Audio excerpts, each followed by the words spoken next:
We don't need to batten down the hatches because no hurricanes are stopping us from playing some Hearthstone. It is UHL Season 3, Week 1 right now.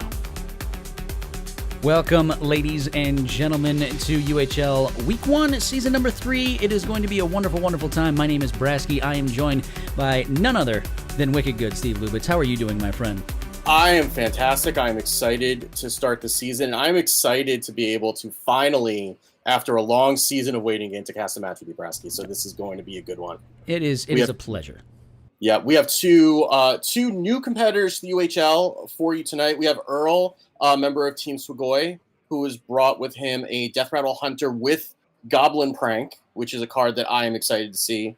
Shutterwalk Shaman and a Tempo Mage versus Zoroshio from Hero Power, who has an Even Shaman, a Malygos Togwaggle Hybrid Druid, and a Control Paladin. And I could not be more excited to see Control Paladin in action. I love playing that deck. It is one of my all-time favorite decks to play in this expansion, maybe in the expansion before that, for just the fact that OTK, it's a well-deserved OTK, right? Some of them, it's just like, oh, I play a couple of these cards, like it's a little bit too easy to get. If you get that OTK with the Paladin, you have earned that thing. Not only have you stayed alive that long, but you have put so many different pieces in place that it feels like what OTKs should be. Yeah, I mean, you've spent a long time investing in that hero power in order to get all four of those horsemen to come and wipe your opponent off the face of the earth. And I think that's really going to be the X factor in this match.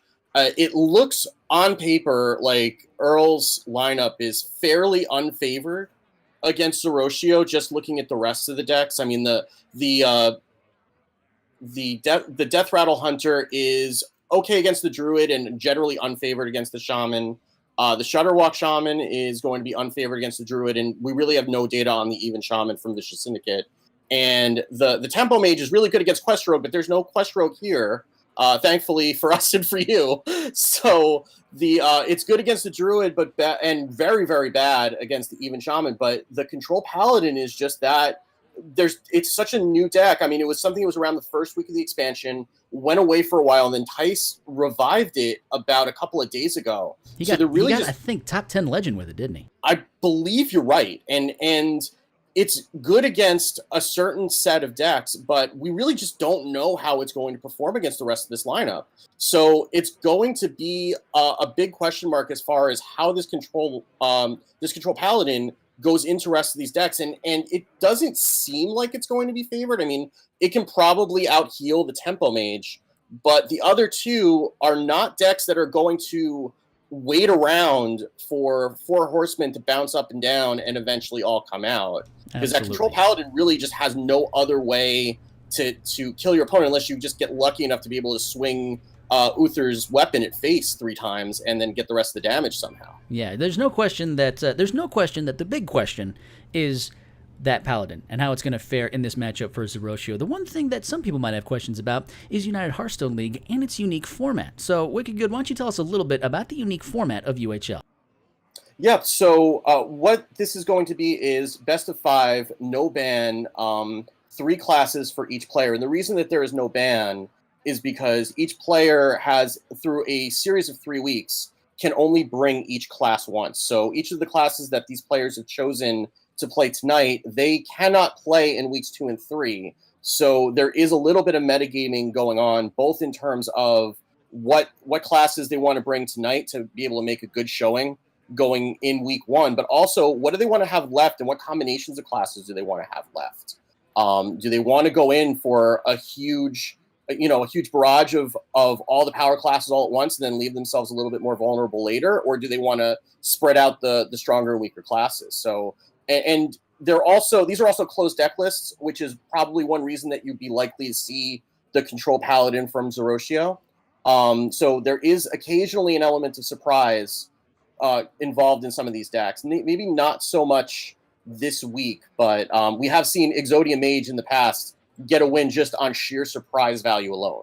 Absolutely. And that's the great thing about this league, is the fact that you have to be kind of a well-rounded player, and you have to kind of time out when you want to bring the weaker classes, when you want to bring the stronger classes. Now, we're fortunate enough of the fact that the Hearthstone meta is pretty well spread out right now in terms of the powerful classes, with the exception of probably Priest, but even then Priest can find its moments, its little tiny pockets in there. So there's no necessarily one super bad class. Even Priest can find its time to show itself up. And as Wicked Good tells our players right now that they can go ahead and get started, it's interesting to me that this format allows for those types of decks, for the things like the OTK Paladin decks and so forth and so forth. And then even then, if it's a standard, if it's a deck that we constantly see on ladder, there's always the places you can throw wrinkles in. If you're playing Hunter, maybe we start seeing a Boommaster Flark. Maybe we start seeing some other random, really cool cards, because that's the one thing I don't find on ladder, is I don't find those unique decks that are out there. And I'm hoping to find at least a couple of cards or two that I haven't seen in a while that I hope will throw a wrench into the game plan of some of these players. Yeah, and the one thing is that the players are aware of what classes their opponent is bringing before the week starts, so they can plan for that. So they know, for example, they're not seeing Warlock, which may have, for example, gone into Zeroshio's plan to bring Mallywaggle Druid, because he knows that there's not really any way for that to get disrupted. There's no demonic projects to worry about, for instance. Whereas if he was playing against Warlock that week, he might have decided to leave that deck and maybe go for more of a token druid. So, but we are getting into game, and it looks like we do have that even shaman from Zeroshio going up against that tempo mage from Earl to start off. Yeah, and that tempo mage has got a really nice start for the fact you got Mana Worm on 1, you got the Sorcerer's Apprentice on 2. You could even hold on to that spell and just kind of already start buffing that Mana Worm. Obviously, you want to hopefully get some secrets on board. I mean, if you get Mana Worm on 1, you're feeling good as a mage going first. Yeah, but it also, you also do have a decent hand from Zeroshio. You have a bunch of 2-drops. You have a Mercspark Eel and the Direwolf and the Flame Tongue that can answer this Mana Worm pretty cleanly on board. So you have a decent start from him as well. Yeah, it's a really good start for both of these players. You got plenty of 2-drops in the side of Zeroshio, so he can start winning that board over. But at the same time, for Earl, he's going to be able to curve out and maybe just time out a really, really good shooting star to clear off that Shaman's board, and then hopefully get that Alunith on line at turn 6 and maybe just burn your opponent out. Because it's the one thing that I don't think this Shaman has is a lot of heal, besides maybe finding something from Hagatha. No, it's going to rely on taunts for the most part and being able to keep board, but all of the burn, I mean, you see the shooting star in hand for Earl right now. You're gonna get Cinder Storms and Arcane Missiles that are going to just chew through those walls of taunts, and those minions are going to be able to get through. And Zeroshio is kind of an interesting turn 2 here, because he doesn't have a minion on board and he has a bunch of buff minions. So he could just throw this Direwolf and have it just die to the Mana Worm, and that looks like what he's going to do. But he also had an option to maybe Hero Power and then go Hero Power Totem or Hero Power Direwolf on the next turn. And Earl looks like he's picking up that Kirator Mage, but no secret in hand yet. Yeah, and so now it's up to him. Does he want to use this shooting star and maintain having that Mana Worm continue to do damage, or does he want to develop board a little bit more, even if that means dropping out a naked 4/3 with no secret to follow up? So it's a little bit of information for Zeroshio now. He knows that his opponent has no secrets in hand, and now he can start to feel out what he wants to do here. And it seems like just going Totem into Direwolf is probably a good way to go. Yeah, I mean, there is an argument for going face, but you see Zeroshio rolling that Taunt Totem, and that would be the concern, is that this was his opportunity to take out one of those buff minions. If he left it up there, you get the 1 in 4 chance to roll the Taunt Totem, and then you lose that opportunity. So now Zeroshio trying to figure out what he wants to do with this Taunt Totem. He really just has to put one of these buff minions up. It's just a matter of which one he wants to choose. Yeah, that Taunt Totem actually puts him to a little bit of a decision. He decides to go for the 1 attack buff on that Taunt Totem. Meanwhile, there's the Sorcerer's Apprentice. There's some card draw. There's hopefully maybe something more after that. He could even drop a shooting star out here if he wanted to. But instead, he's going to get Arcanologist is a good play. That's a good spot as well, getting that Arcane Missiles. He could do a full clear here. Yeah, it's going to matter of how much he's praised Yogg before he started the match, but we'll see where those missiles decide to land. And the Arcane Magic decides to do a full clear, and now the pressure's on from Earl. He has gotten a lot of damage in, and no board yet developed for this Eamon Shaman. Yeah, and the Knife Juggler's not really enough. That Defender of Argus is not going to be great as a 2/3 on board by itself. Just really awkward draws for Zeroshio against this Tempo Mage that's just clearing everything out. Yeah, Tempo Mage can have its own awkward turns as well, but if it starts off 1 into 2 into 3, if it goes Curbstone, it's going to be sitting pretty no matter what matchup it's going up against. And now it's up to Zeroshio. Maybe he thinks that he can, put down this Knife Juggler, get a decent juggle, develop something. Basically, right now, it just appears to me, Wicked Good, that he wants to find a way to get 2 minions on Defender of Argus and then just last long enough to get Hagatha out there on 8. Yeah, I mean, the other plan is to let Earl keep developing these minions and then hopefully be able to get a Sea Giant down, which he's probably... I don't think that's going to be happening too soon, but that is something that he can do. But that explosive runes is really going to be bad news for Zeroshio. You could say that it's going to be explosively ruin his day. Oh, Explodinator in the Even Shaman. So that's a good way to get board back. Yeah, that's also a good way to get that Sea Giant a little bit cheaper. Because there's no way that Earl's going to trade off those 0-2 Goblin Bombs.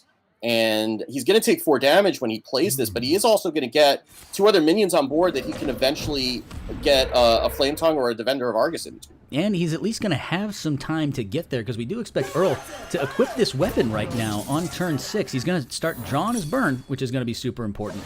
But the board is finally starting to develop for Zeroshio. He's going to be able to get some taunts up, it seems like. But will it be enough time for the fact that 6 damage is going to face? He's most likely going to go down to 9 health at the end of this.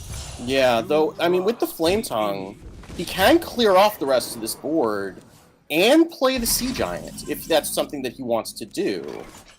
The Fire Elemental is also an interesting choice, because that lets him just clear off one of the minions, but I think the Flame Tongue plan may be a little bit better. The other thing that you could do is play the Flame Tongue in the Defender of Argus, but clearing the rest of these minions and then playing the Sea Giant seems like it's really powerful going out of a slow turn from Earl, where he knows he's going to be facing a lot of pressure, and getting that much health on board will help with Cinderstorms and Arcane Missiles that are going to be coming after him too. Yeah, that Flame Tongue into Sea Giant, it not only clears the board out for your opponent, you develop something so maybe you can race him, maybe you just buy yourself a little bit of time that you start throwing damage at your opponent.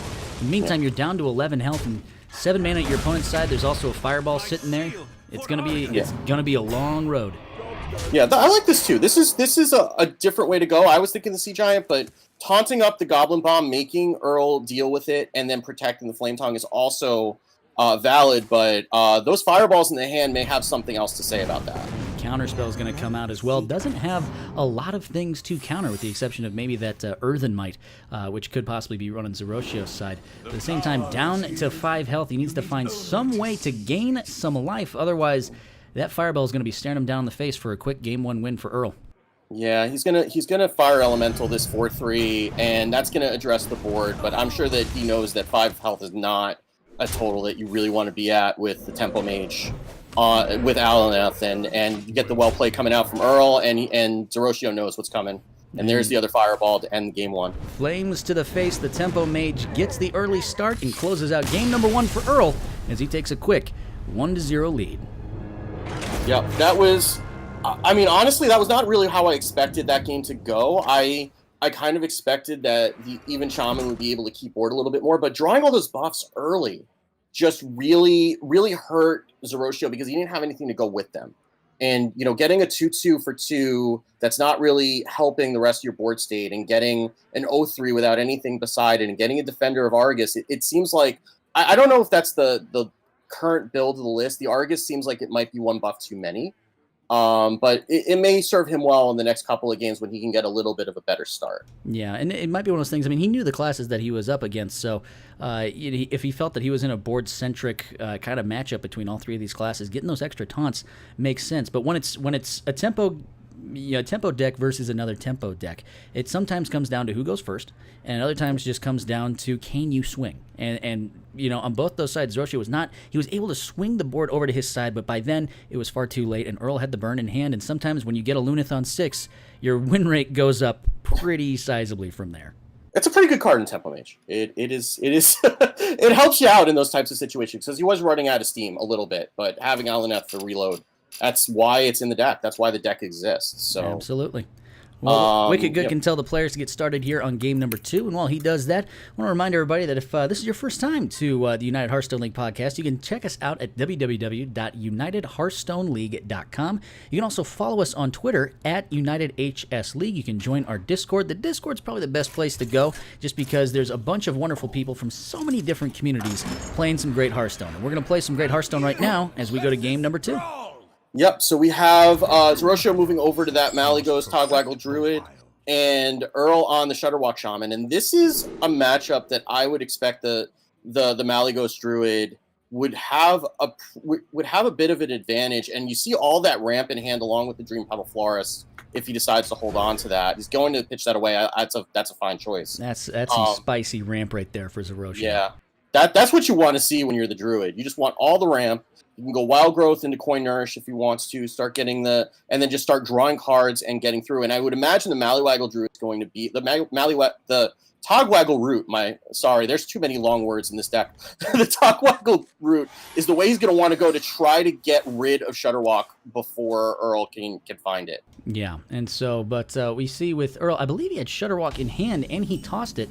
And judging by what I see so far, especially with Electra Storm Surge, we had a couple Lightning Storms and a Hex and a Gluttonous Ooze. Is this the OTK version of the Shutterwalk Wicked Good, or is this the more mid-range, the quote-unquote good Shaman?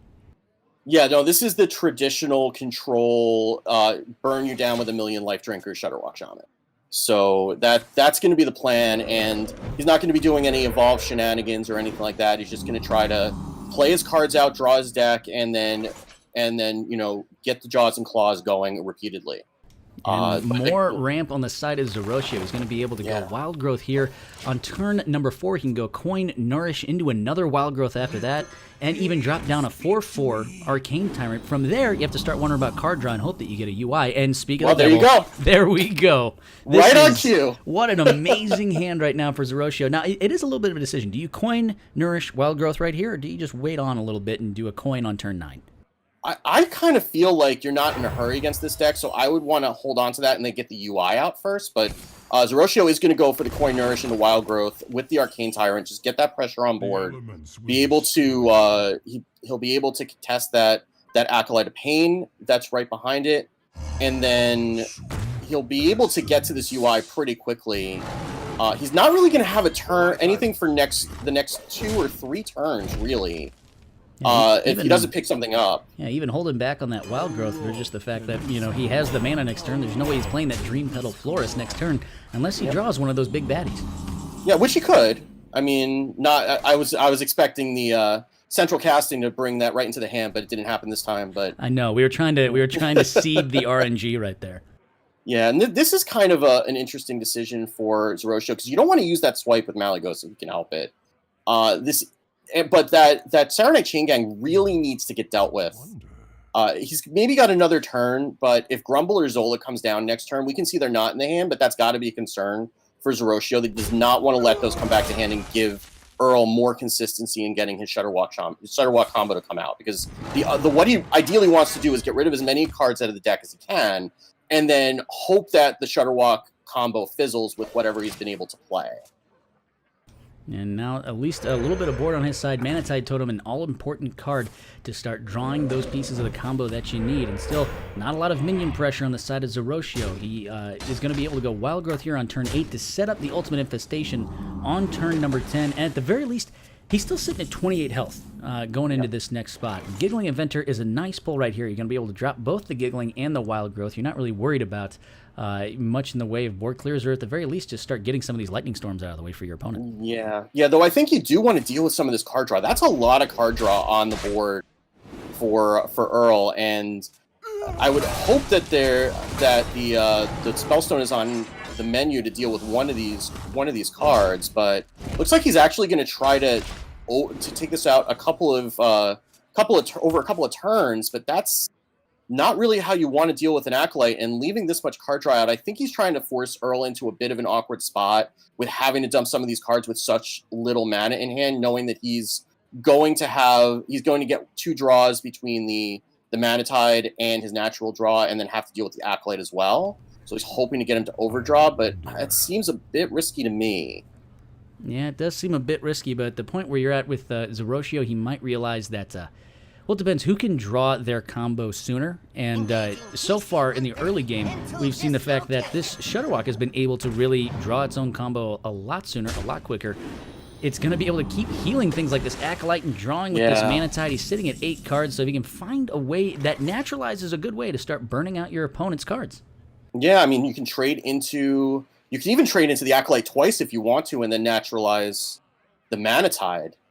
If that's something that Zeroshio wants to do, that'll get rid of 2 cards out of the deck. That's enough probably to justify it, I would think. You're gonna you get rid of 2 cards plus the natural draw, so you burn 3 cards if he wants to do that. Looks like that's gonna be on the menu. Yeah. Good call here from Wicked Good. As we see some cards go into the hand, we see Life Drinkers. The one thing we don't see yet is Shudderwock. We don't see Grumble. Yep, there's an Earth Shock. And now can he drop down this Naturalize onto a 3/3? And so he's going to burn out 3 cards right here from his opponent. Let's see what they are. Chain Gang is now gone. There goes Keleseth, and Glacial Shard is now gone. So 3 chances to ruin the combo of Earl. He dodges all of them. Yeah, Earl must be like breathing a huge sigh of relief after that, because losing the Chain Gang is bad, but it's not fatal. But losing the Shudderwock, or even losing just the Grumble, would be bad. Would be bad enough to make this game pretty difficult to win. Now Volcano looks like he just wants to get rid of this Mana Tide Totem. Now he's seen enough of it, as much as he wants to. And now, at this spot, you probably still, Hagatha is going to sit there in his hand for a while, because his hand is so large at this point. He doesn't want to get a lot of random spells. Malygos now comes into the hand for Zeroshio, so he could conceivably go with that Dream Petal Florist, but it's sitting like this Ultimate Infestation is the right play to me.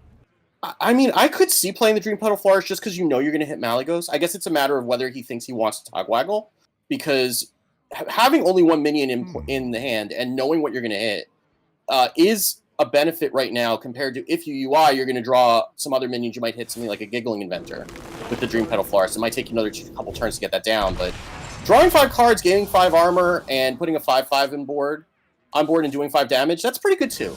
Yeah, seems pretty decent. And even then, if he goes with the Dream Petal Florist and if it drops down on the Phlebidinous Floop, he still will have the opportunity to kind of cheapen out that Malygos one more time. Yeah. That's not... It's a matter of how greedy you want to get. And I think getting through to the cards that are going to win you the game is more valuable here. Now an opportunity to burn 2 more cards if you're Zeroshio. It seems like a spicy opportunity that he just might take here.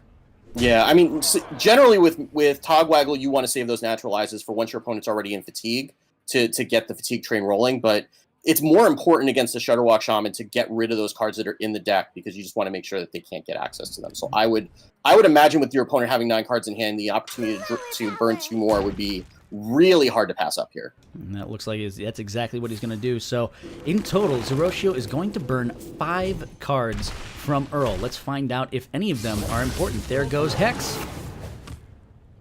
Oh, the suspense is killing me. It's waiting for it. Just waiting for it, buddy. What is the next one going to be? Farsight. Oh, man. Earl is dodging a lot of bullets. Nice. If it was me, I'd draw that out just to mess with Earl's head a little bit. Exactly. Just kind of, but he's way nicer than I am, just getting on with it. So it is hitting that Phlebidinous Fluke, the Dream Petal Florist, which is not the worst thing in the world. Like a 0 mana copy of one of those minions is still pretty good, especially with the Malygos in hand. He could go Malygos and Phlebidinous Floop, and then start throwing Moonfires once he gets them in hand. Yep, and so it's just a matter of how he wants to try and set this up. And so there's a potential Earl kind of hovering over Hagatha, which is an interesting thought if he's going to throw that down there. But he's got so many cards in hand, he can start just getting rid of some of this stuff.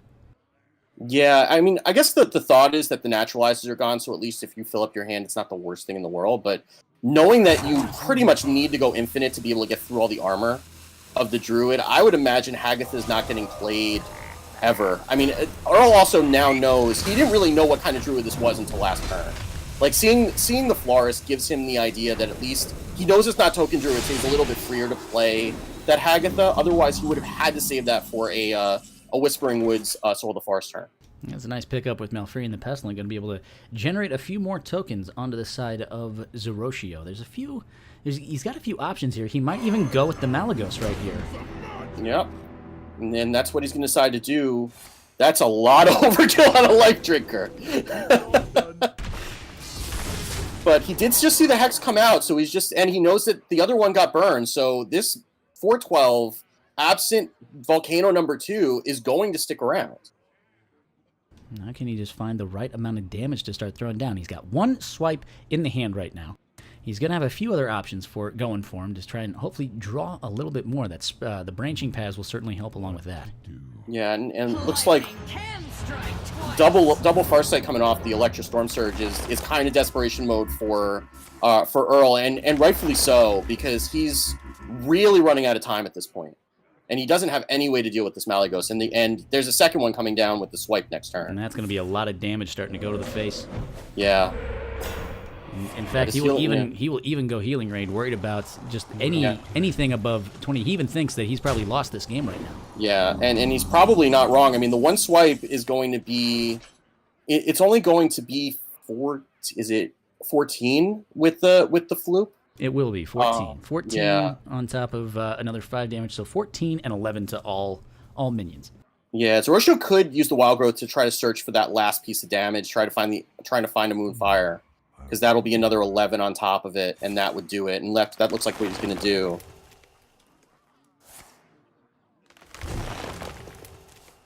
There's the Azalina.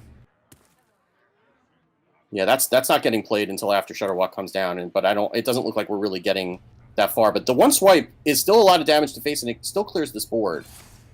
Yeah, I like the move right here. He can even go branching paths, start drawing a little bit more, and start finding more pieces that he needs. He's even going to go face with it. I like no this time move. for love, Dr. Jones. Let's just go face. Hit him in the face for another 12. We don't need the other Moonfire. That's lethal on board right there. He knows don't need it, man. Yeah, he knows that Earl can't deal with this Malygos. So, a 3-mana Mossy Horror is not doing the job right now.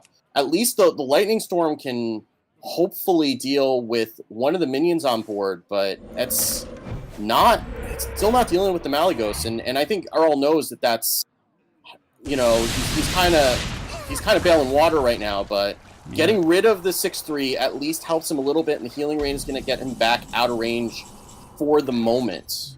But this Moonfire's got to start doing some damage right here, so you might as well just go branching paths, draw twice, and see what you can do with it. Yeah, I mean, if you get it, the other swipe won't help you right now, but the other Moonfire will. The other thing you can do is Malfurion, just Hero Power and hit him in the face. Hero Power down the taunt, just hit him in the face for another 6. Then go with the draw plan next turn. You also do have the Spellstone to get that taunt out of the way. Yes. If you want to. So how much damage can he do right here? If he goes branching paths for double, that's 8. You can go with Malygos on top of there if he wanted to. Yeah, so he can get the other Floop down, so that makes the Moonfire do 11.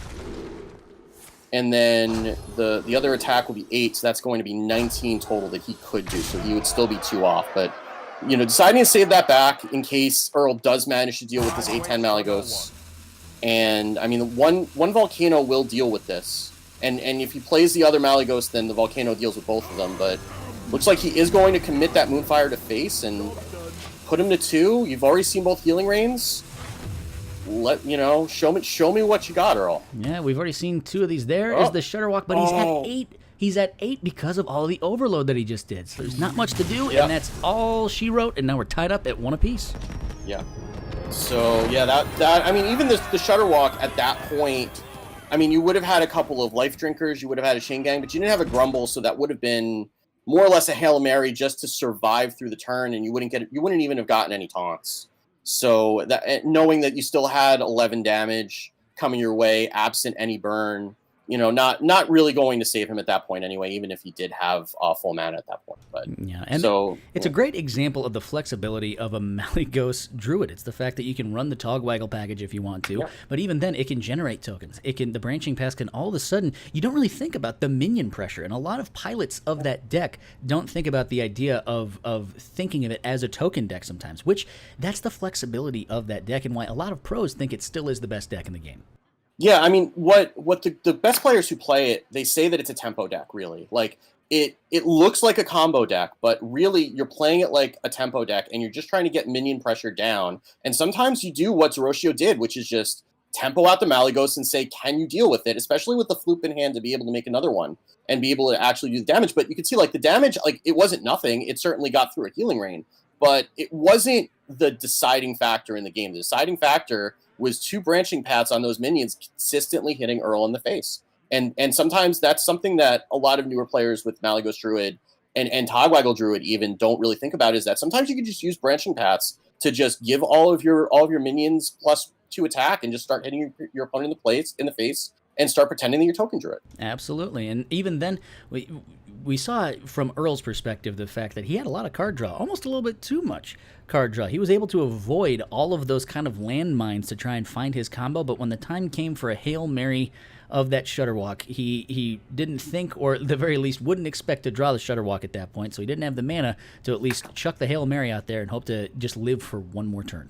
Yeah, and I mean, we said at the start of the match, like, we think he's going to, go for the Togwaggle route, but turns out sometimes you just got to take what the game gives you, and that's what the best Togwaggle and Malygos players do, is they take what the game gives them. Zeroshio got face damage, and he used face damage, and it worked out for him. But I think we can go 1-1 into game 3 now, and see what these players are going to tee up for us. And I'm hoping we get to see that Control Paladin sooner rather than later, but it is not to be, unfortunately. Welcome to the mirror. It is Shaman on Shaman. It is Shutterwalk versus Even.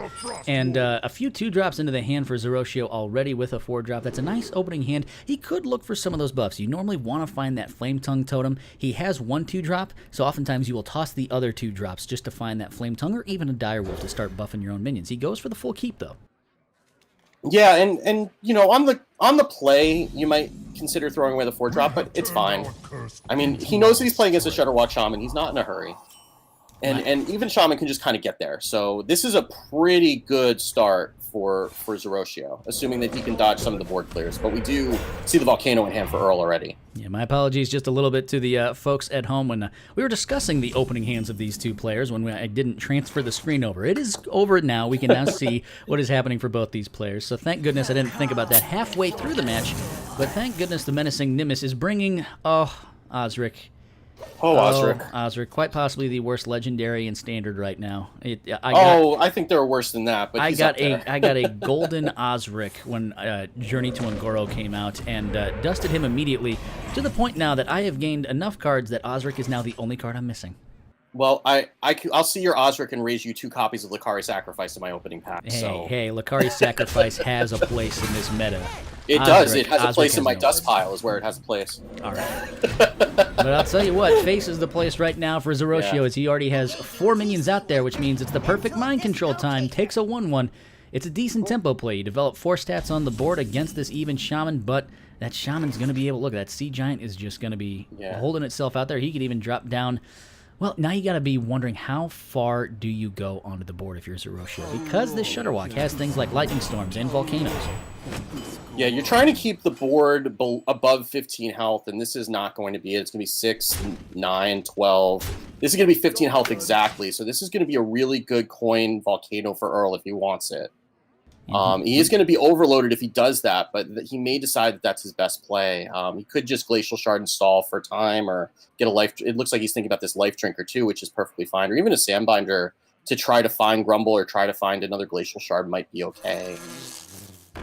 That's exactly what's going to happen here. We're even going to see the coin out with probably the Glacial Shard, like Wicked Good said. But I do see a realm in which you just hold back.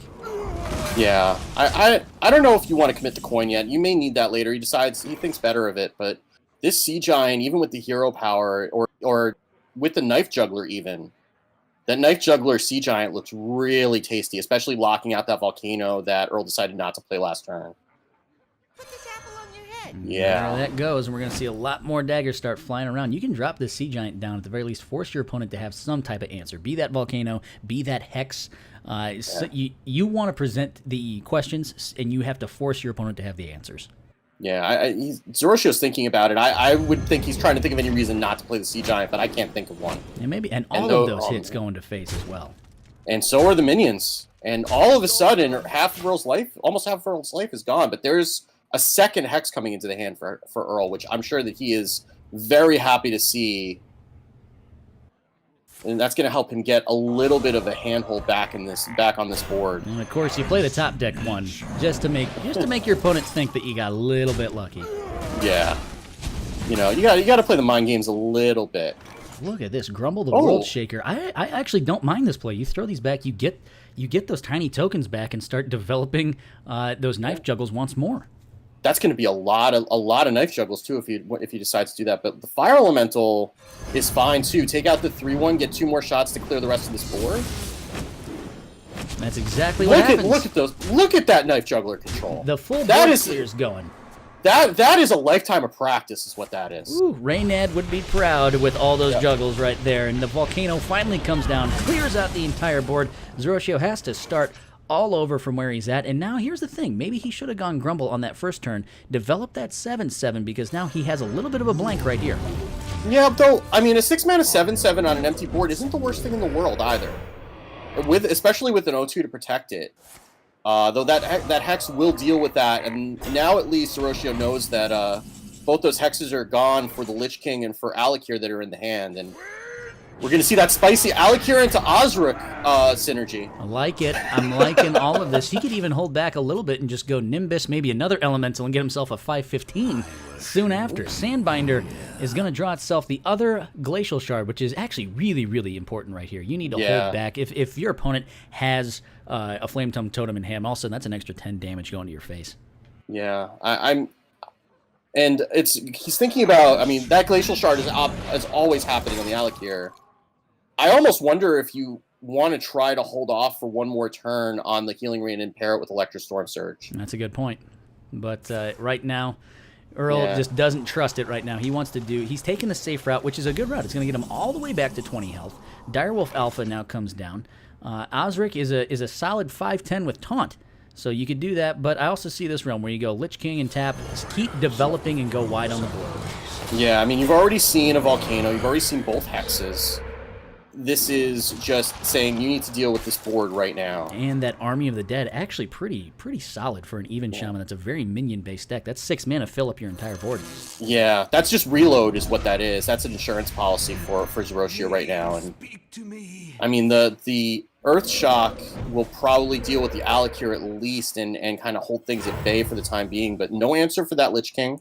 The Alakir at least now is only like a vanilla 3/5, which is not the worst thing in the world. But this is kind of, again, just holding things at bay, and Earl's starting to run out of resources. Well, I even wonder if you throw out this Army of the Dead and just fill up your board a little bit right now. Because you have the cards in hand, so you might as well throw out the Army of the Dead and know that you have reload in hand to keep going. But instead, Menacing Nimbus is going to come down. Snow Fury Giant. I don't know if there's any overload inside of this deck, my friend. Well, there could be if he gets Hagatha down, but I don't see this being a Hagatha game. And I don't think there really would be much else that he'd be overloading himself with other than that. But, it could be relevant if we get to Hagatha. Look at this. Even the Spellbreaker going to prevent the card draw, the Acolyte of Pain. Now Earl down to 10 health. He needs an answer, needs it fast. And look at this. He's going to be able to go Storm Surge into Lightning Storm. I like this. You can't understate. That was maybe the biggest top deck Earl could have pulled right here. Yeah, that is a lifesaver is what that is. He's going to be able to clear off probably the rest of his board with the minion attacks that are going to follow all of this, because all that's going to live through is Lich King.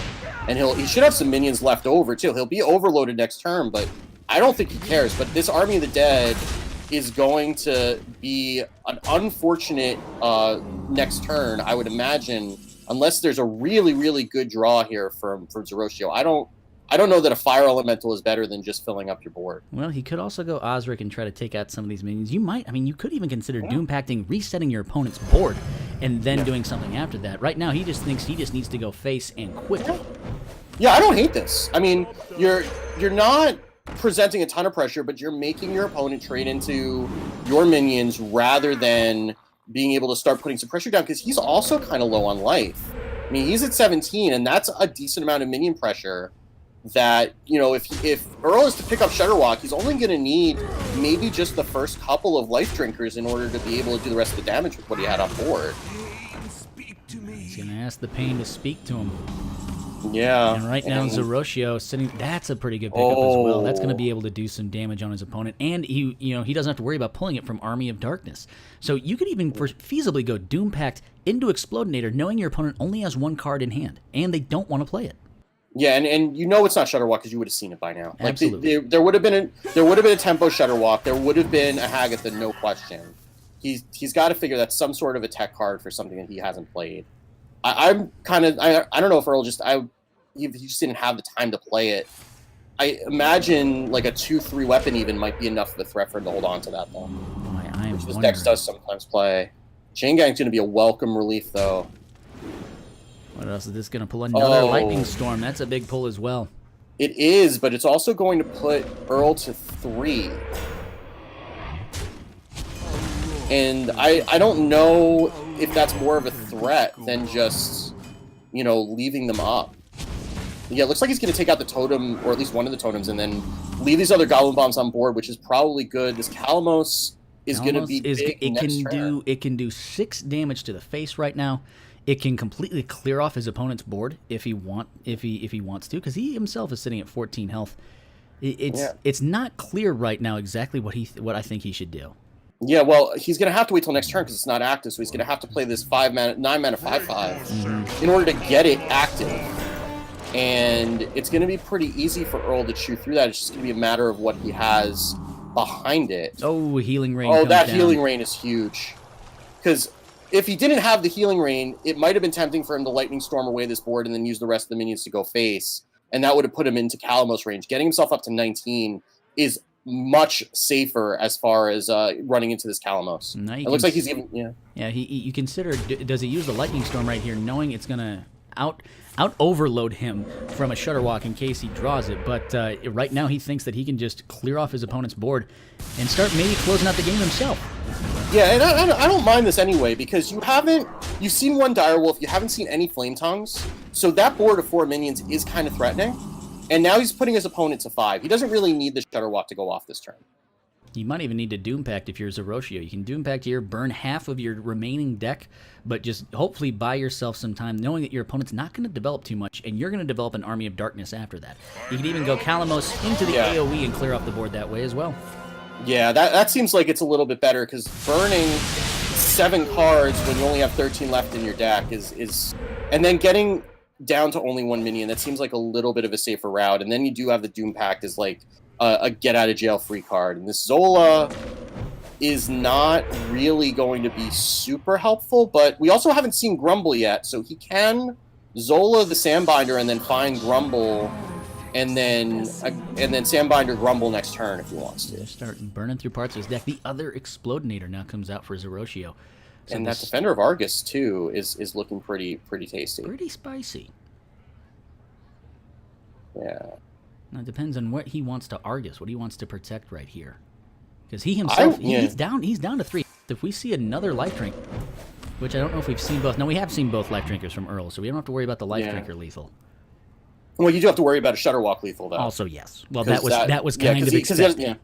Well, I mean, because he doesn't even need the Grumble at this point. No, just one not Life at Drinker out of the Shutterwalk will put that down. I'm kind of surprised he didn't put it on the Calamos. You know, just to, or well, I guess he hasn't put it down yet. But I am surprised that he's leaving the Calamos unprotected rather than using that as just like a big shield that he's going to have to chew through. And this Volcano, I think, will be a full clear once he trades his minions in. Depending on how he does the trades, I think it will. 7, 8, 9, 10, 11, 12, plus 6, I think is just outside. Yeah, I think he might, if he trades off both the minions into the 4/3. Yeah, that might be enough. Yeah, then 10. It's gonna be like he's gonna leave 1 minion at 1 health if he does that. And just wait for it to be the Calamos, right? Of course it will be. That's always the way it is. That's just science.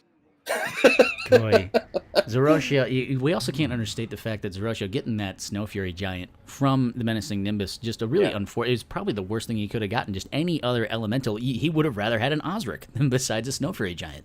Yeah. I mean, in this scenario, the Osric is actually better. Yeah, looks like we maybe. Yeah, looks like we're gonna Volcano.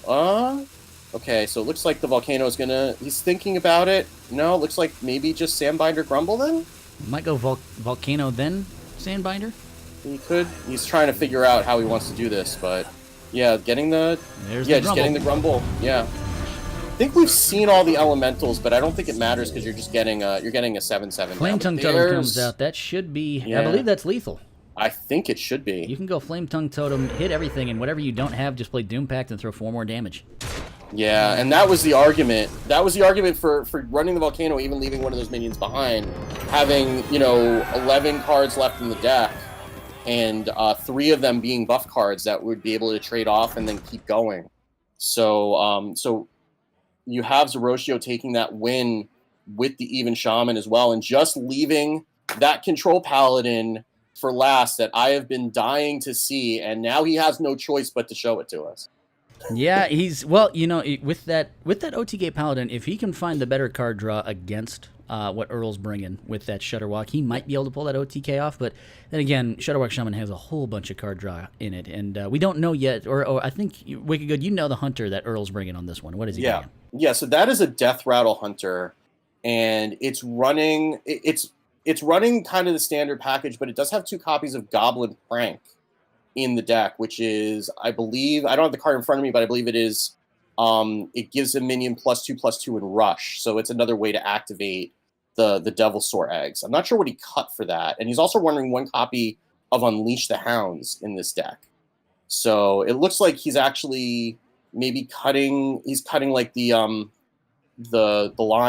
Savannah Hymene for that, because Gotcha. he only has the Witchwood Grizzlies and King Crush for things that can come out of Katharina. So he limits the Katharina package to get himself a little bit of control, just in case. I assume that the Unleash the Hounds was there if your opponent brought Odd Paladin is a good thing to have right there as well. Yeah, I would imagine you would expect the Paladin would be an Odd Paladin, because what else is there? And we know that what else is there is Control Paladin. So I'll let them know whenever they're ready. They can go ahead, but. Because I just want to see this Control Paladin as quickly as possible. Like, gotcha. I am ready. My body is ready. It's an interesting one. It's even got Prismatic Lens with not a lot of great targets for it to hit. Really, Prismatic Lens basically is just there to be a 4-mana draw 2 and hopefully find your OTK. Yeah, that's the way you play it in this deck, and he's only running it as one of, because really you just care about your spells. I mean, your spells are Call to Arms, Shrink Ray, Equality. Like, they're the kinds of things that you need Consecration to not die. And generally, being able to guarantee you're going to hit one of those spells with one of those 2 cards, and you really don't care what it discounts it to. And it's worth noting that the rest of the deck, other than Uther of the Ebon Blade, which can't get drawn from Prismatic Lens, tops out at 6. So you're never really going to make it more expensive, and you're never really going to. You can discount it, but you don't really care as long as you're just getting a spell out of it.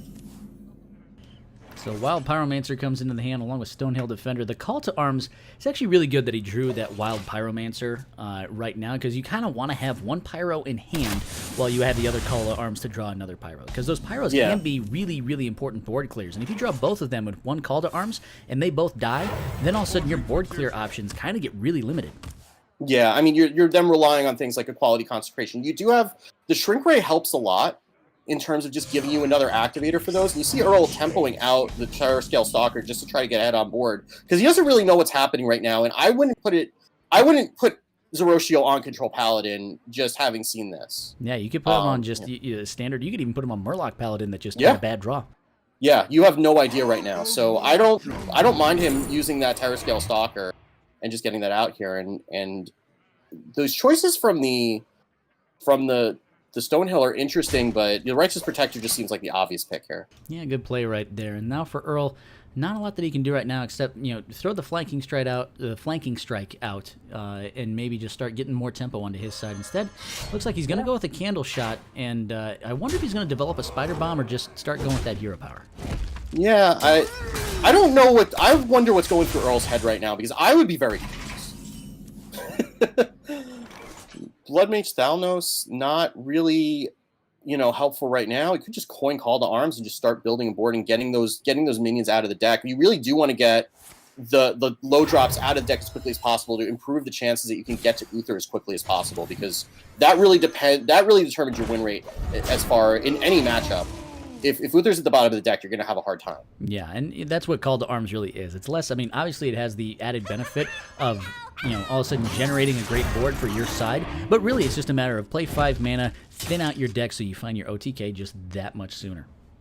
Yeah, and this is a little bit of a problem. Like, Giggling Inventor actually makes the equality clears a little bit problematic, because you can't just clear the board. I mean, they're going to be 1/1s, that are going to be in the way, but you're still going to have those minions on board that you're still going to have to deal with outside of just an equality clear. Yeah. So, though he could just develop a giggling inventor of his own and say, we'll see who giggles last. Yeah, because when we're talking about cards you don't expect your opponent to have, Unleash the Hound, not exactly a core card of the Death Rattle Hunter. Yeah, no, that's clearly a tech card, as you said earlier. That's clearly a tech card for this matchup. And that could be really, really good right here, especially getting rid of that Christmas Kangor early before you can bring out Uther, because getting 10 health per swing of Uther's weapon is really, really good at getting you back in the game. Being able to get rid of that early, and I kind of, it's a kind of unfortunate that it came out of the Call to Arms, because you do want to be able to save that to be able to get some healing off of it, but that's kind of the risk you run by playing Call to Arms in the deck. There's nothing you can do about it. Now Earl kind of wondering what he wants to develop right here. He's got both Spider Bombs, so you could feasibly develop both of them. He obviously, you can probably sense that Earl wants to hold on to that Gluttonous Ooze for whatever weapon comes out from Zeroshio. Particularly, he probably now is getting an idea that Uther of the Even Blade is probably on the side of Zeroshio, so he wants to hold on to that Ooze for that Death Knight weapon. Yeah, though even the True Silver is going to be a bit of a threat. Obviously, the weapon is going to be worse, but it's still, I would think that Earl's figured out what's going on right now, but he may not. It's going to be a matter of how closely is it following, because the Control Paladin really just became a thing in like the last day or so. So if he hasn't been following along, he may not have, he knows it's obviously not an aggro deck, but he may not know exactly what's in his future. But I would imagine he would expect an Uther of the Ebon Blade to be coming at some point now. Candle Shot, a good pickup right here. It's going to be able to, Flanking Strike's going to throw a nice tempo play as well. But still, it's both sides right now are not. Neither side had an explosive start. Obviously, you're not really going to have an explosive start with an OTK Paladin. But the Death Knight, the Death Rattle Hunter, can sometimes really just get a game out of control by turn number 6, and it really has been an unfortunate draw for that deck. Yeah, and speaking of fortunate draws, Zeroshio's got to be thrilled to see the Uther of the Ebon Blade coming into hand, so that he can play that on curve, getting the True Silver Champion down now and using that up so it's out of the way, so that he'll have used that up next turn and then have 3 swings with the Uther weapon the following turn. Really good use of resources, because he didn't really have anything else going on in his hand right now. Yeah, it's just an awkward time right now. Earl's going to throw out that Ooze and take out that True Silver. Even going to jump down a Witchwood Grizzly. And now 3/5, 5 mana, 3/5 taunt. You could feasibly go equality and clear out the board right here. Taram's pretty good too, though. I like me some Taram, but you can even generate a token and get a whole bunch of 3/3s on your side. Yeah, I mean, we're saying the Control Paladin doesn't go face, but sometimes it can. Yeah, Taram's kind of a good card. Yeah, it's pretty good. It's it's one of the you get a lot of good cards in this Control Paladin deck. The problem is you just don't have any way to use them all to end the game quickly. This is going to be a nice tempo play right here for Earl, but he's hurting for card draw. He needs to start finding his answers quick. Yeah, and getting rid of everything but the 3/7 taunt. I mean, it's still taking some of that pressure off, but he needs to find Rexar, and he needs to find it fast. And now the Light's Justice has failed. Uther of the Even Blade has come out for Zeroshio, and now he's going to start generating whatever he can to get that OTK online. Yeah, and this is a really, really bad situation for Earl right now, because it's Rexar or bust, I would say, because he's going to have a really hard time just getting rid of all the tokens out of the hero power. Well, the one thing I'll say is this second Witchwood Grizzly has come down, so if he top decks Katharina, he will at least have some threats on his board, but that Shrink Ray and Wild Pyromancer is going to deal with almost... Oh, and the Blackwall Pixie right on time. So if I do look at this correctly, if he has enough board space for him, he's going to be able to bounce back this first Horseman. He's going to be able to Zola the second Horseman, play both of those out, give himself a chance to go Blackwall Pixie. You aren't even really worried about playing a few Horsemen anyway, because you don't think your opponent really has the answer. No, I mean, you're basically daring them to remove your board every single turn. And if he can once he plays out the second one and Zola's it, if he can just get one of them to stick, he can drop one, then go Hero Power, Pixie Hero Power. As long as he's not getting duplicates, and he's not, because that's a different that the only issue is that you need to get 4 unique ones. Mm-hmm. So that's what can sometimes take a really long time with this deck, is that if it decides to roll the same horseman over and over again, you can kind of lose a little bit of momentum. You could, but getting that, you know, he could have even, like, maybe even Zolid on that Ancient Brewmaster and then bounce something back just to give yourself a little bit more kind of funkiness with what you want to do here. But already we see that 2 horsemen are down there. The Blackwalled Pixie is going to do things. And there's that Katharina we talked about with a play dead, but I don't think it's going to pull anything else out. Yeah, I mean, at least it gives him a charge minion. He can take care of this horseman that's on board if he wants to. I mean, I wouldn't expect that you're going to lose right now. So I could see him going face, but that's going to be really the end of the game if Zoroshio sees it, because he could just end the game right now. He doesn't see it though. Yeah, because he could have dropped the Death Lord. The names are horrible. The Death Lord Nazgrim, Hero Power Pixie Hero Power. I believe that's 9 mana, and he could have ended the game right there. Mm-hmm. So, but I mean, I don't blame him for not, being down on the intricacies of the Paladin OTK, because I imagine I'm sure he played it a lot today, but it's a deck that is not really super common, and I don't blame him for not being able to catch that off the top of Not at all. Even Hunter's Mark's actually going to at least deal with one of these tokens. Yeah.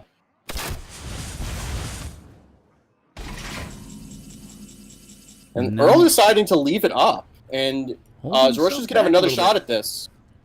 Let's see what he wants to do here. Prismatic Lens into a Consecration.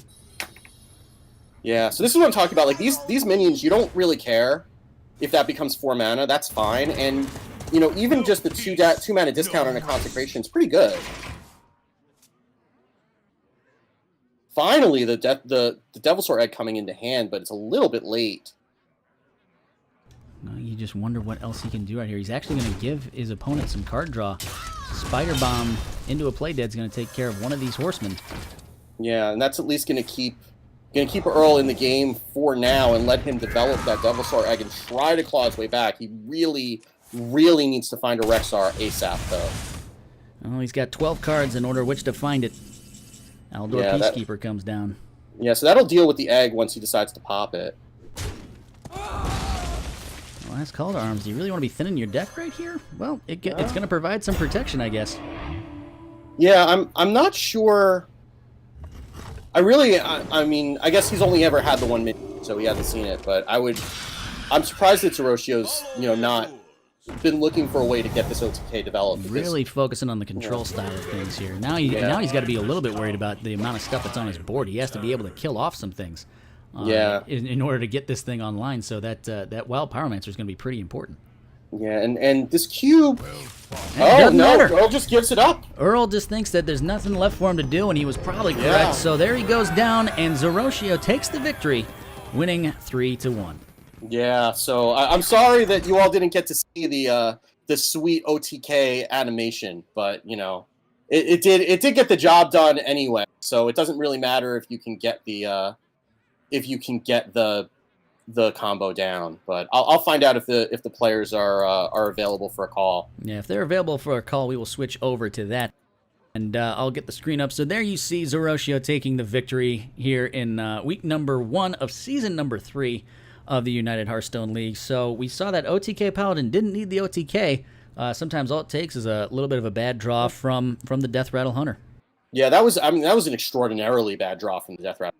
Like, normally, like, having both of the eggs down that far in the deck and just not really being able to find any momentum there. So it looks like Earl's got to head out, but we can get Zoroshio in for a call if you would like to add him into. I guess if you could add him into this call, then we can get him in there. I will do that. Yeah, and so we can talk to Zoroshio about this lineup and about that. Oh, as I just cut off Wicked Good. Wicked, are you still there, my friend? I am, yeah. There he is. Okay. And I think we got Zoroshio there. Yep. Zoroshio, how you doing, my friend? I see his smiling face. How you doing? Congratulations. I'm doing great. How about you guys? Oh, fantastic. I got to see Control Paladin and cast it. I'm ecstatic. Yeah, it's Control OTK Paladin. Yeah. So did you just start playing it yesterday when Tice posted that list, or have you been playing that earlier in the expansion? Okay, so I have been just a huge proponent of Control Paladin. I've played Control Paladin since I first started playing the game. It's just in beta, I started with Control Paladin. I just love Control Paladin. And I've been playing the OTK variations ever since the Death Knights came out in Lich King. And this is Tice's list. But I've been playing various lists up to now. This one just has the best mix of OTK and control, and I just like it. Yeah, I love that list. I was so excited when I saw that list come through. I'm like, oh, we get to cast Control Paladin. I'm so excited. Zoroshio, talk a little bit of the fact that you went with the Mally Waggle Druid on that side for kind of the balanced approach, where maybe stealing your opponent's deck, but also just having that general Malagos shell that's inside of there. Which of your 3 decks, now knowing what Earl brought, the fact that we saw the Shutterwalk, we saw the Death Rattle Hunter, and we saw that Tempo Mage, which of your 3 decks do you think was the weakest that you think you might have just been able to sneak out a win with today? The Malagos Togwaggle deck, because that deck there is I'm not very practiced with it, and we played it on episode of Hero Power, the podcast I'm on. Check us out at heropowerhs.com. We played that on the show once, and I haven't been great at it, but I honestly had Token Druid lined up, and I changed it to that deck today. Oof. Wow. I couldn't tell, because you really played that match really, really well, like recognizing that you didn't need to, lock yourself into a Togwaggle plan, and even recognizing that you didn't have the burn, but you didn't need it, that you were just able to just go face with Malagos, that he gotten rid of both the hexes, you gotten rid of a volcano, just here's an 8/12 dragon, deal with it. And that's a play that a lot of players who are less experienced with the deck typically wouldn't play, because they just get locked in on, well, I need to use Malagos to do 30 damage with spells. And sometimes you don't have the spells and you can make do without them. Well, I'll say it's less that I'm really good at piloting that deck, and more that I'm really good at piloting any deck against Shutterwalk Shaman. I'm very practiced against Shutterwalk Shaman. I think I have a high win rate even in matchups that I shouldn't win. I'm good at against Shutterwalk Shaman with Big Spell Mage, which is an unfavored matchup. Oh, wow. It's just because you have to know what tools they have. If you can read their hand properly, you can put them on not having the combo and know when to start burning. And that's when he put down both the Manatee Totem as well as Acolyte in play. I was like, okay, burn time. It's time to burn his deck, get rid of his tools. Because even if you don't get rid of Shutterwalk, if you can burn 1 Serenite or a Hex, 2, a Volcano, a Healing Rain, any of those tools he needs to prolong his game to get to Shutterwalk, you can win the game.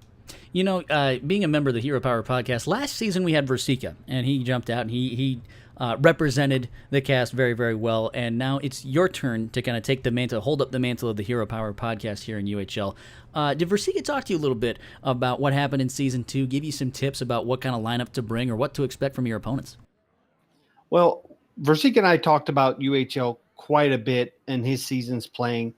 He didn't talk to me recently coming up because he's got a lot of stuff going on in life. I don't know if you all know he's taking a short break from the show to focus on some real life stuff. He will be back, but he's just taking a short break. So I haven't talked to him about Hearthstone recently, but going into the season, he told me if I ever need anything, gave me some pointers, and told me, don't worry about just winning. Worry about entertaining the viewers and also be competitive at the same time.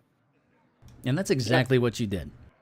Yeah. I mean, and even those decks that are not decks that you typically see, I mean, the Malagos Druid you do, but, the Even Shaman and the Control Paladin decks you don't typically see on ladder. And that's an advantage, too, because, I mean, clearly, I went back into the chat and I saw Earl saying, no Baku, what face? Yeah, he did say that. I do have to give a shout out, though. That Even Shaman list, I don't know if you noticed the list. It's very minion heavy. You didn't get a chance to see it, but I didn't run Hex at all in the deck at all. Also, it's running Rune Spear. I got to credit that to Exile's Rhythm. He is an awesome streamer. He's performing very well with that deck. and I asked him if I could use it. He said yes. The Rune Spear finally makes an appearance. I wish it would have shown up on the stream itself. Me too. But- I was hoping for the root spear. You know, those Explodinators just wanted too many hugs. That's a tech that he put in there because the Explodinator is that sneaky damage that you would get from, say, a charger. But at the same time, it's 3 minions. It does kind of a similar job what Giggling Inventor would do, but you can't put it in the deck because it's 5 mana. For your Sea Giants, it's for 4 mana. You're reducing your Sea Giants by 3. Yeah, it's really actually was a really smart inclusion, and being able to create that extra damage and then taunt them up with the Argus in that second game and just make your opponent deal with those and be able to just keep presenting that board pressure. It worked out really well.